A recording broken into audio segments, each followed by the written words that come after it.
Lloyd for that introduction. And let me thank all of you for being here on this cool San Francisco foggy day.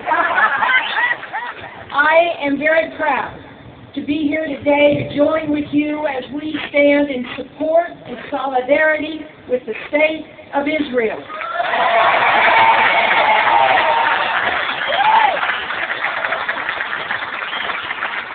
The United States and Israel have been staunch allies now for over 50 years. We share common values: freedom, democracy, the rule of law, and time after time we have rallied to each other's side in defense of our values.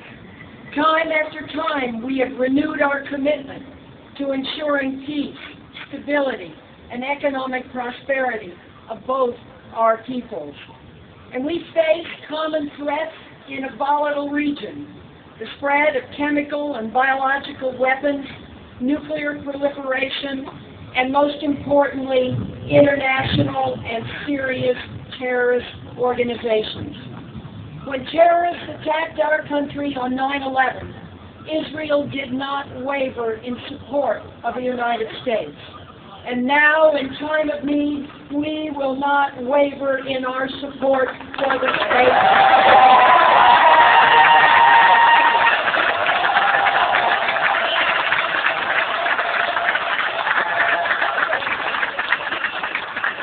Let there be no doubt, Israel was subjected to unprovoked, unjustified attacks from terrorists on both the north and southern borders. Remember, it was Israel that pulled out of Lebanon. Remember, it was Israel that pulled out of Gaza, that brought her people out, that dismantled the synagogues, that moved out thousands of people from Gaza. And the results on both the north and the south have been rocket attacks. Rocket attacks from Lebanon and rocket attacks from Gaza. Members of Hamas, that we, our country, designated a terrorist organization, penetrated a sovereign Israeli border, killed 2 Israeli soldiers, kidnapped another.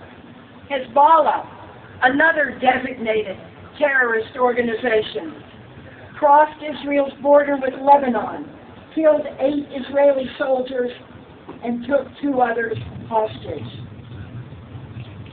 Both of these actions are clear acts of war. Hezbollah, that possessed over 14,000 Iranian and Syrian rockets before the conflict began, has launched over 1,500 rockets into Israel, including 800 that have hit Israeli towns and communities. Since Israel withdrew from Gaza, Hamas has fired over 1,000 rockets against Israel. And Israel has responded, as any nation would, to violations of her sovereign border and to unprovoked attacks against its cities and her people.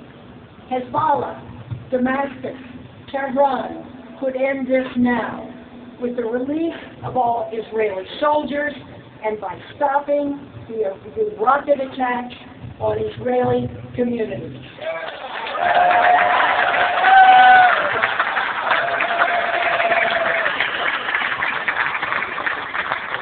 I cannot help but ask, why do these sponsors of terrorism, why do not the governments that harbor them step up and stop this crisis?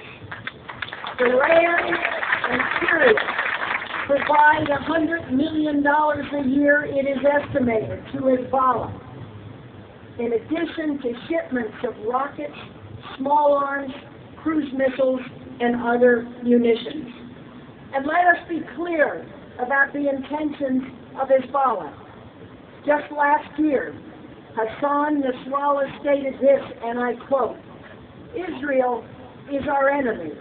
This is an aggressive, illegal, and illegitimate entity which has no future in our land.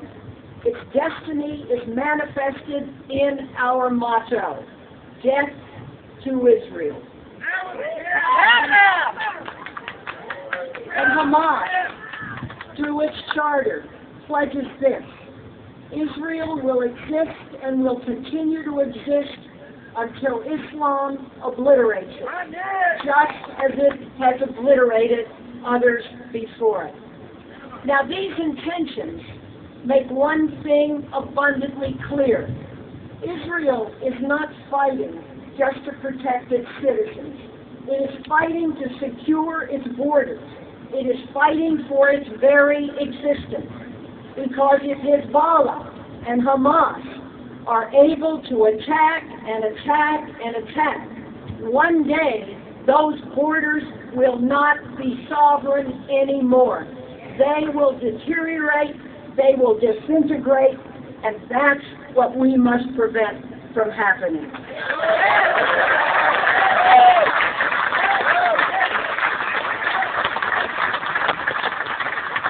I asked this question before, and I ask it again today.